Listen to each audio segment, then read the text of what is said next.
of Frankie Flowers, where we're going to be here to answer some of your garden questions to help you get in the garden groove to maybe make your garden grow a little bit better this year. We are here each and every Sunday evenings between 7 to 7:30, but you can watch this anytime. Of course, we are today on Facebook, as well as X, known as Twitter, as well as YouTube, and as well as LinkedIn. There we go. For those that don't know me, my name is Frank Ferragini, aka Frankie Flowers, 4-time best-selling garden author, garden expert that's here to help you. My family own and operate 2 garden centers just north of Toronto, one in Bradford, one in Barrie, greenhouse growers as well. So that gives me the insights into what's happening into the industry. It also allows me to have some pretty good knowledge on what's going on in the world of backyards, not only here in the province of Ontario, but right across the country and also in the United States as well. So for those that have joined, if you're new to this, just a reminder, all you have to do is pop some questions into the comments. And with that as well, even give some shout outs. Let me know where you're watching from this evening, because we had a somewhat ugly weather over the last little bit, but it ended up being a beautiful day here after all. So first off, I just want to give a shout out to my good friend Matthew Amos, who's saying, hey there. We got Jen, who has a question right away. Happy Sunday, Frankie. We are wanting to plant 12 Norway spruce at the back of our property. Just wondering, what products do you recommend to be planted with the new trees? Compost, peat moss, bone meal, etc. Thank you. So, of course, Norway spruce, fairly fast-growing spruce tree, great evergreen that's going to provide some good windscreen as well as some privacy. The key when we're doing the planting is we want to make sure that we're planting those trees with good soil. So using a good compost or using something like a good triple mix is really important. Bone meal is a good product too. Bone meal will actually reduce the amount of transplant shock, but you can also use what's called a quick start fertilizer. The key is after planting is that you're going to be doing frequent deep waterings. So almost soaking those areas and making sure that they do not go dry. So it's good to be planting in the month of April because we got cooler conditions. The ground frost is out of the ground now. And we're having greater frequency of rain. So this is a perfect time to plant. So once again, use a good soil like a triple mix and or compost and a transplant fertilizer. Those would be the best for you to use as well. We got Diane, who's given a shout out this evening as well from Strathroy, Ontario. Jen, who just asked us the question, is in Ottawa. Hello for you there as well. We got Joy saying good evening to you as well. We got Janice from Wabashine this evening as well. We got Elizabeth. Elizabeth, can you suggest anything to help keep my dog from digging up my lawn? Thanks, Weston. Well, from Weston. So the dog is digging up your lawn probably because it's in search of something. The one thing you do not want to use, and make sure you never use this, is bone meal, because bone meal made from bones and actually will make that dog go crazier. What you can prevent him from digging up and what he will not like the smell of is blood meal. So doing a light dusting of blood meal over the areas where they're digging, really important. Also, it's when the dog digs, you got to be on top of it and train that dog. Sometimes I've seen people with a noisemaker that will shock the dog as the dog's digging. Sometimes just spraying them with a little bit of a water pistol to say no. Those are things that we can do. But once again, blood meal will help you out there too. Michelle in Windsor. Hi there from Windsor. We got Fred. Fred is asking a question or comment. Good evening, Frankie. I now own 2 of your 4 books courtesy of Amazon. Thanks for purchasing the books as well. It's hard to get some of them because they are all sold out. I'm hoping that my publisher, HarperCollins, will do another print of them as well. We got Tracy Reynolds. Hi, Tracy. She's saying, watching from the Toronto beaches, finishing up my power walk on the boardwalk. Beautiful area to walk. If you're not familiar with this area, it's along the shorelines of Lake Ontario, western end of the city of Toronto Beach. I've been there many mornings to watch people walk, and that you're blessed to have that as well. Hubert is saying, hi FF, great sunshine for gardening today. Just finished cleaning up my front and backyard. Are we doing a mega pot idea of mine with flowers for all seasons? Are we doing a mega pot idea of mine with flowers for all seasons? So maybe that's what you're considering doing. Now's a great time. If you're thinking about what can I be doing in containers right now? We still have the risk of frost. However, if we want to, I call it pimp our pots, but make our pots look a little nicer to the front of our areas, we can plant things like panolas. We can plant cool waves. That's actually a type of pansy variety. That's a trailing variety of pansies, which is really great in containers. We could then in the center put some stems of pussy willow or forsythia, even curly willow that you could put in the center. You could even plant some spring flowering bulbs that are just starting to emerge, the ones that you would get at your garden center or your grocery store. Just get them so they're just kind of not in color yet or not blooming. You can pot those. So there's many things. But if we're going to be doing things like impatiens and petunias, we're still a few weeks away. We're still probably 3 to 4 weeks away before we can do that. However, I'm glad that you brought this up too. In terms of some things that you can be doing in your vegetable garden right now, and I've already done it just about 7 days ago, I took the risk and went out there and put some radish seeds down, and my radishes are up and they're doing great. So right now, what we could be doing is a direct sow. If we're in Southern Ontario and you're watching us, we could be doing carrots right now. You could be doing some onions right now if you wanted. You could even just try with some spinach, some radish, carrots, parsnips. Those are all the things that you could consider sowing in your garden right now to grow your own food. So just a reminder of that. We got Zelda who's replying. Zelda's replying to Frankie Flowers. Frankie Flowers, what does it cost to followers to send stars? I don't know. The stars is a feature by Facebook, and then that actually then goes over to me. It's kind of a feature that's been around. So if you feel like sending stars, awesome. If you don't worry about it. And I'll look in to see how much it costs, because I think it just really depends. I think you have to pre-buy the stars. That's something I have to look into. We got Mary Ann in Neither on the Lake. Can I put my tomatoes outside overnight yet? No, I would not feel comfortable with that. You could put your tomatoes out during the day to harden them off, but I would be bringing them in during the evenings. Even though overnight temperatures in Niagara on the Lake, for instance, will be at the lowest point this week, maybe about 5 degrees. A reminder, by Wednesday, we're going to have single-digit highs of 8. It's still too early to be doing that. So on a nice warm day like today, we could be putting them out and then bringing them back in because we're trying to harden them off. Niagara on the Lake's beautiful spot. I will be in Niagara on the Lake live with Breakfast Television with the Vintage Hotels on May the 5th. That's when I'll be there. We got another question, and don't be sorry. Don't ever apologize for questions. This is a question that we have. Let's see if we can pop that up. I'm just going to see if I can get that up. Boom. There we go. We're going to show it right now. Boom. Sorry, another question. The Scots Grub Begone suggests 3 times per season to apply product to lawns. When is the best time if we're only going to do this once or twice per season? Thank you for all what you do. Thank you. Key is when it's the best time to do it is when the grubs are closer to the surface. This year, unlike other years, we didn't have a cold winter. So the grubs actually didn't go that deep into the soil.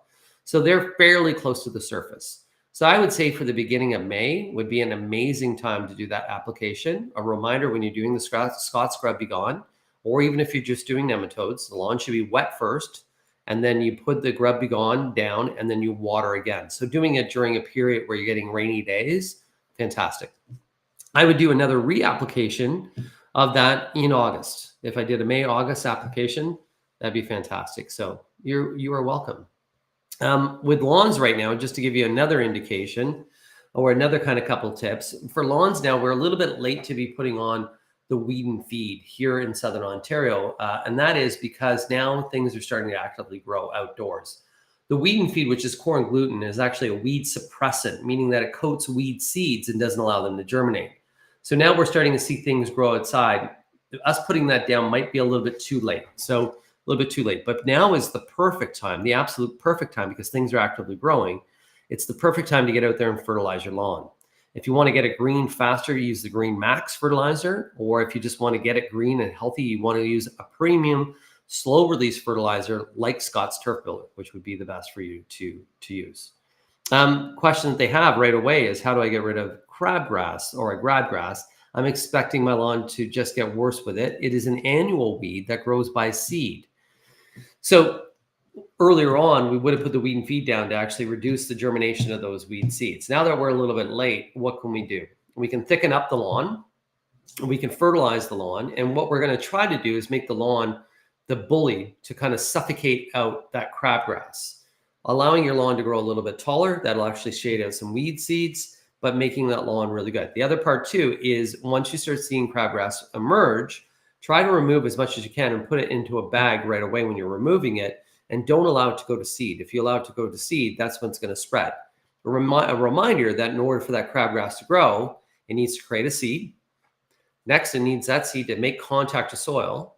That soil, when it makes contact, needs to have some light and needs to, as well, have moisture. So if we make the lawn thicker, cut the lawn at about 3.5 inches, then we can actually shade out those weed seeds. And we can also make sure that we don't give them the square footage or the real estate to get away and to start germinating there. So those are some tips that are for you. Miriam. Hi, Miriam. Good evening, Frankie. How are you? Frankie, is Lisianthus a perennial plant? Here in Toronto, can I grow them in my garden? And would you please tell me where I can get them, plants or seeds? Lisianthus, beautiful cut flower, unfortunately is not a really good perennial plant. You would have to get them by seeds, and most likely you'd have to inquire with your local garden center or even order them online would be the best way for you to do that. Sandra has a question for us. Can I dig up my hydrangea now and transplant? It has grown out and has a bare center. So yes, your hydrangea is a perfect time to transplant it now because we're cool soil temperatures, warmer days, but still nice, cooler soil temperatures, a lot of frequency of rain. So we have 2 beautiful days ahead of us if you're watching us in Southern Ontario. So Monday, Tuesday this week, mixed sun and cloud, highs around 15. Wednesday, we got a temperature of 8 degrees and a lot of rain again. So these next 2 days, even this evening or tomorrow or Tuesday, that's a perfect time to transplant that and put it into an area. And when you're transplanting, always use like a transplant fertilizer. And I recommend Miracle Grow's Quick Start Fertilizer. Fred, he is saying something that Fred bought. Fred, I bought a rose from Costco. Is now a good time to put it in the ground? Depends. So I don't know which roses Costco's brought in right now. If that rose is still fairly dormant, meaning that it looks like the leaves haven't emerged and it looks like the plant material we have outside, that it's hardened off, then you could plant it now. However, if that rose has leaves on it right now, I would be a little bit careful. You could plant it now, but you're going to have to pay attention to the overnight lows. If we dip below freezing, we can do a lot of harm to it. So on those overnights, when we have the cold temperatures, what you may want to do is just take a pail, like a plastic bucket, pop it over top, put a rock on top of it. And for that cold night, that'd be enough to protect it from frost. So that's what we want to protect it is from frost. Elizabeth is asking a question. Can you provide a list for planters? Thanks. So I will give you some list on some planters coming up as well. I want to show you as well. So I don't know what planter you're thinking. Do you want a sun planter? Do you want a shade planter? Some different recipes and mixes. We can do that for you as well. But I want to show you what I got going on, because also you can come and watch me build a planter depending upon where you live. Here we go. We're going to go share. Boom. We're going to see if this works. Boom. And we're going to go present. Boom. And present full screen. There we go. And present. Let's see if this is going to work for us. Will this work? We will see. So what's going on? A couple things that maybe you want to join me with, or if you want to get inspired and check out some things that are growing on April the 20th in Burlington. I will be at the Burlington Home Show from 2 p.m. to 3 p.m. This will be a day where we're going to be talking about planters, and I will be building some planters at the Burlington Home Show. So we're going to be talking about container gardening. Coming up, the Milton Home Show. This one here is going to be a general guide to gardening, where we're going to help you battle some of those bugs and take care of those weeds. That's on April the 27th at 2 p.m. So you can join me there. The following day, you can join me in Collingwood at the Collingwood Home Show. That's April the 28th at 1 p.m. at the Alpine Ski Club, and that's in the Blue Mountain. As well, if you want to do something that's fun, coming up Saturday, May the 4th at Muskoka Bay Resort, you can book an experience. And the experience includes a one-night stay for 2 people. It includes a 4-course dinner and an interactive garden session with yours truly. So we're going to learn about some different gins. Something that's interesting is one of the gins that we'll be talking about is my cousins. Actually, my cousin, they are carrot farmers and onion farmers and beet farmers, and they have a distillery. And they take all the used carrots, the ones that they can't use, the number 2s and things like that, and put them into a mash. and they make gin. So if you're thinking about that, that's something else that you can join as well. Hey guys, Scott's Miracle Grow. I've got another giveaway for you guys. And this giveaway is something that's going to be super fun out there as well. So this giveaway that we have for you is you get to get a bag of the seed starting potting mix from Miracle Grow. You're going to get a seed starting plant food. That's what it is. I was going to say a container, a bottle of seed starting plant food. You're going to get a tray. So in order to win this, there's two things that you can do. If you haven't yet, go to frankieflowers.com, go to the bottom of that web page and join the newsletter. If you join the newsletter, you're entered to win. If you want to also enter to win on this that you're watching right now, if you want to share this, so share it. If you share it, you click share, that's going to enter you into the draw as well. And there's going to be more draws coming up in the future weeks as well. And once again, if you want to know where to reach me, check out my website, frankieflowers.com. My email is frankie@frankieflowers.com. And you can also see me here all the time in sharing. So just to let you know, I want to show you a little bit about the gin event that we have coming up as well. Where are we? Am I there still? Can you see me? Do you see me yet? There I am. I'm back again. Hi, everybody. So let's show you with the gin event as well. I just want to kind of show you what the package includes and some fun things. So if you're thinking, if you want to do something, you want to go up to beautiful Muskoka, you want to go check out something that's absolutely stunning, which is Muskoka Bay Resort. If somebody in your family loves to golf, this is a great place to golf as well. This is $476, but it's for 2 adults. That includes your accommodations and your 4-course meal. That is an amazing, amazing price that's out there. So once again, the package includes, you get the luxury accommodations, you get the session by myself, you get a 4-course dinner paired with gin cocktails, you get expert tips on gardening, and there's going to be some planter giveaways as well. So that's something that's kind of some fun that's going to be happening.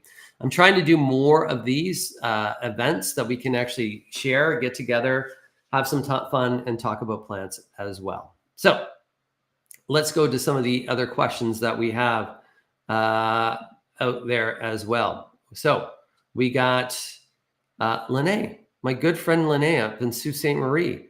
Hi, Lene. Hello, my friend. Hello to you too. Lene is a friend that used to operate and manage the garden center at Canadian Tire in Sault Ste. Marie. And I would go up there and I actually helped them do some different events that we did up there as well. And she did a really good garden center. Let me tell you that. She's really good, really passionate about plants. Joy. Hi, Frankie. My tulips are coming up now, but they all seem clumped together. Can I rearrange them now?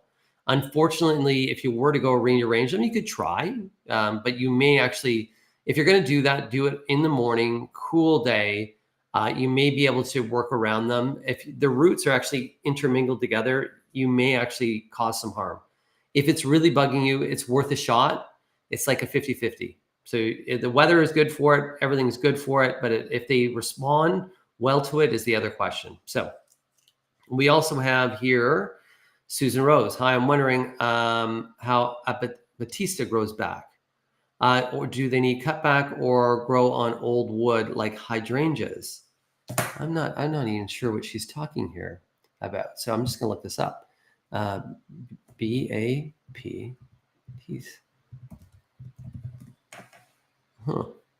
Okay, so now I do know. This is actually a perennial. So this is a perennial that grows from the ground. I was not really understanding what you said. It's hardy to zone 5 to zone 9. And actually what I'm going to do here is just show people what this looks like. So what I will do here is I'm going to share my screen so everybody else can see what I'm talking about. So we're going to go here and we're going to go boom, and I'm going to go share. So this is the Batista plant, which is actually a beautiful perennial, as I mentioned. But once again, because this grows on new growth and blooms on new growth, what you need to do is just cut it down to the ground and it will stem up from the bottom and it'll start to come. You should be at the bottom of that plant, at the very bottom area right now, see a little bit of green that's popping out, and that will be the growth, but you're just going to cut that right down to the bottom. So thank you for asking that question as well. So we got Hubert saying, thank you for my super suggestions. I try my best out there. We got good evening, Frankie. This is Suzanne and Mary. Hi, guys. Ignite Your Soul Wellness Spa. Got to check that out. Love a good spa because we got to ignite our soul. Mrs. B's class. What do we got going on? Good evening, Frankie. About calla lilies. I grow them on my deck. Can I get yellow and white too? So calla lilies, yes, indeed. You can get yellow callas and you can get white callas as well. Yes, they are available. It's just trying to find the bare roots of them. So you most likely could go online and even order them. There are many locations that will sell them to you and ship those roots to you. But yeah, you can get both those colors, no problem.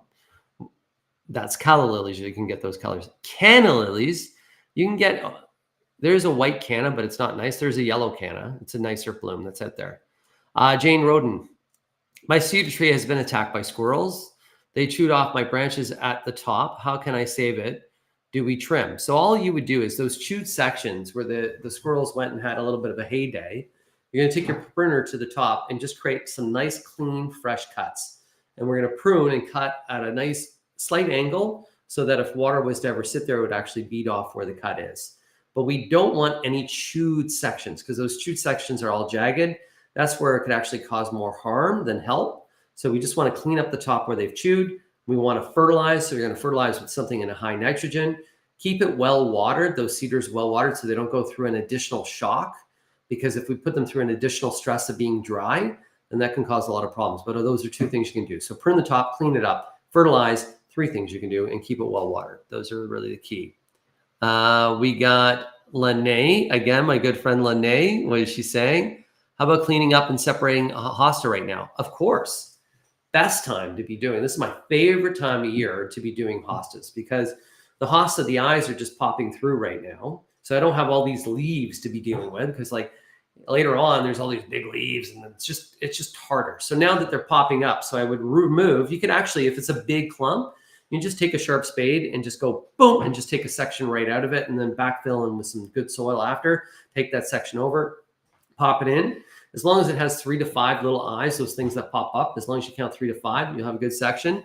You do it when we have cooler, wetter weather like April is. And if you wish, use a nice transparent fertilizer. That would be super helpful for you as well. We got Joanne. Hi, Joanne. Not far from me in Newmarket. How do I keep bunnies out of my garden? Good question. You know, I leave quite early in the morning to go to breakfast television, and I see a ton of bunnies, a ton. So the key is how do we keep them out of the garden? A couple of things that we can do is we got to figure out what they don't like to see, what they don't like to touch, what they don't like to taste, what they don't like to smell. Those are kind of some of the things. So for instance, one thing they don't like to see is something that eats them. So often you've seen gardeners that have like a plastic owl. So they pop up the plastic owl, the bunnies see that owl, and they tend to stay out of the area, but they will get accustomed to knowing that owl is a lazy owl. It's not going to cause them harm. So you got to move the owl around. And you could put coyote urine down in the areas that they're coming. You can buy that at sporting goods stores like a Cabela's or a Bass Pro, or even Canadian Tire sometimes sells those as well. That's predator, so they don't like to smell that. Dog hair, sometimes putting that down. But the other key is to try to plant things that they don't like to eat. If you're doing greens, let's say that you're doing a vegetable garden, putting your greens, I have troughs, so putting them in raised areas so they can't get them. The other thing that we can do is on the far end of our property is we could sow a whole bunch of mesclun mix, which is just a type of easy leafy green, like a leaf lettuce. And the rabbits would tend to go over there and eat that and leave everything else alone. So those are some different suggestions that I could have you. Can you tell me why you roll your lawn? So people would roll their lawn just really to level it out because sometimes the frost and thaws. Rolling your lawn has no benefit to the lawn itself. It actually can create more compaction and more harm than help. Aerating your lawn is something that you should be doing because that actually opens up little areas of like holes where nutrient and moisture can actually get down to the roots. But rolling along consistently and not aerating, you're going to create compaction. And with that, you'll actually have, instead of the fertilizer, if you're fertilizing or even water, you'll get it all running off because it's all compacted soil. So we need to be a little bit looser. So aerating is what I would do. I wouldn't really, unless your lawn's really bumpy, I wouldn't roll it. We got Patricia. Patricia has a question this evening as well. Best way to remove slugs. Okay, so slugs are an insect, of course, that are hermaphrodite, meaning that they have male and female parts on them. So they're very easy to breed. And what they like to breed in is in areas where it's dark, warm, and wet. First thing that we can do to reduce the amount of slug population is we can make sure that we're only watering in the morning so that there's time that those garden spaces can dry up before the night. So that'll actually reduce slug population quite a bit. Next thing that we can do, if we have a lot of slugs in an area, we can put a slug bait down. So there's slug baits that are available that will reduce those populations, and they're safe to use around children and pets. Scott's has a product. I think it's Ortho. It's actually Ortho slug bait that is available for that. The other thing that you can do is you can actually take a little margarine container, sink it down to ground level, and put a little bit of beer in there, and that'll be a bait station where the slugs will go into, and they will drown out. A couple other things is that slugs won't walk across copper. So sometimes you'll see the bottom of containers. If you see it looks like a copper tape around the bottom of the container, that's so it would prevent slugs from crawling up the container and eating the plants. The other thing you can do is get a whole bunch of, instead of throwing out your eggshells, take those eggshells, crush them up, and what you can do is put them around the base of your plants, and that's like diatomaceous earth, and that will prevent some slug damage as well. But the number one key to reduce slug populations, do not water at night, water in the morning. We got a question that's here too this evening. That question is, what can I put on my Rosa Sharon to stop the Japanese beetles from eating it? So with the Rosa Sharon, we can actually do an insecticidal soap spray before they come as a preventative. We can get a beetle trap. Those beetle traps are pheromone traps. You can put those far away from the Rosa Sharon, so it'll actually attract the beetles over to the trap, and they'll leave your Rosa Sharon alone. There was Beetle Begone, but now, unfortunately, Beetle Begone is no longer available because it's a hard shell insect. The other thing that you can do with those Japanese beetles, if they're on your Rosa Sharon and we have a cooler morning, just put a bed sheet around the bottom of the plant. Go out there fairly early, just before sunrise. You can actually shake the Rosa Sharon. All those beetles will actually fall into on the bed sheet. You can just roll them up, tie them up, get rid of them, throw them out. We have another question here this evening as well. Hi, is there any new or upcoming look for container gardens? Like fashion, do flowers come in and out of style? Paulette, great questions out there, and they do come in and out of style.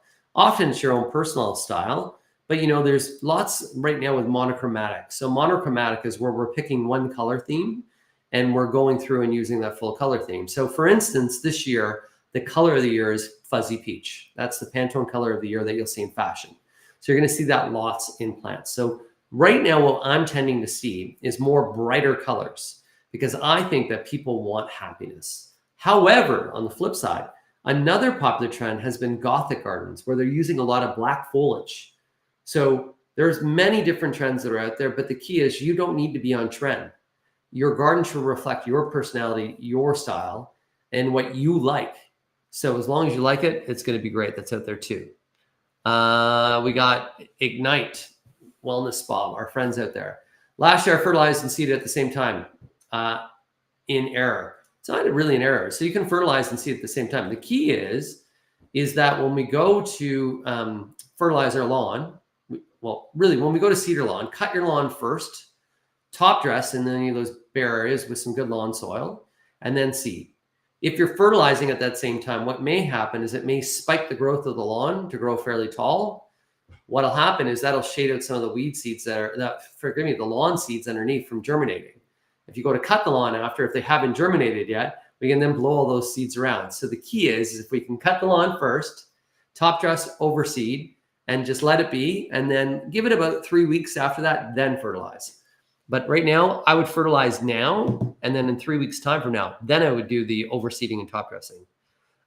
We got Inder going to talk to us about one of my favorite plants, which is Agapanthus.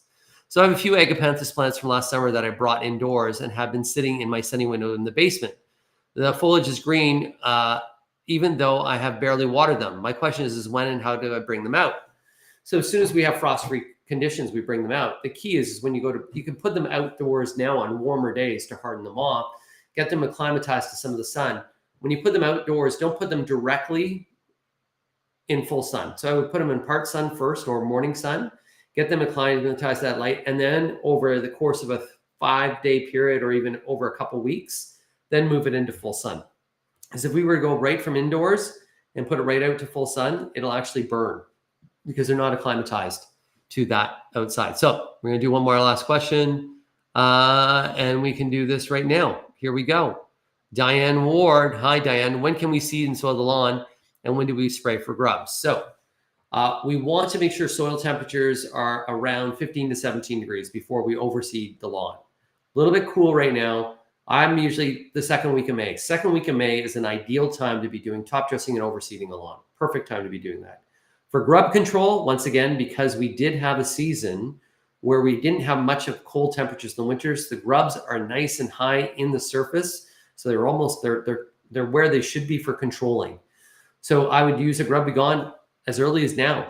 Key is make sure the lawn's wet. It is wet because we just had all that rain. And that it needs to be watered in. So if we could put grub control on Tuesday, if you live in the general Southern Ontario area, if we put it down Tuesday, it's going to rain all day Wednesday. Boom. That is fantastic. That's right there. Hey, guys, thanks for joining me this evening as well. We're at 31 minutes. I'm going to log off right now. But if you have any answers to the questions you see in the comments, please share your answers, share your advice, any tips or tricks. Always looking for that as well. I'll pop on there over the next few days and try to answer as many questions as I can. But once again, I'm here each and every Sunday. You can find me at frankieflowers.com. You can see me tomorrow morning live on breakfast television. We'll see you there. Have a wonderful evening and keep blooming. Stay dirty, everybody.